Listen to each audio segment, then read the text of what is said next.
So I have a 2005 Dodge Grand Caravan here. I'm going to show you how to open up the hood. So if you want to get into the hood, you'll see the little car emblem.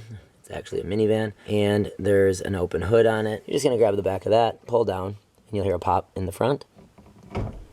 We've come up to the front of the vehicle, and we try lifting, and you can see that that safety mechanism has this latch. I'll show you the latch that we're going to release. We're going to come up here. This is the center emblem here. We're going to come up from there.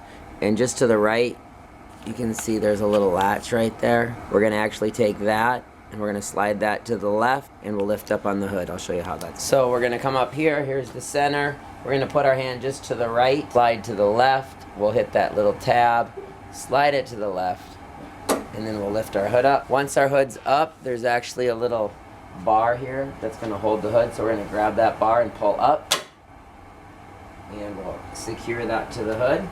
And that spot on the hood is located right here on the top of the hood. There's actually a little oval spot. It's not this hole right here. When you're done working on the vehicle, then you're just going to lift up on the hood. You'll set this back into place. We'll give it a quick pop. We'll lower our hood. We're going to set the hood down. You should hear a click right there. And that's the safety. Then all we're going to do is put our hands firmly here, push down, hear another click, lift up, and that's how you open and close the hood on the Dodge Grand Caravan.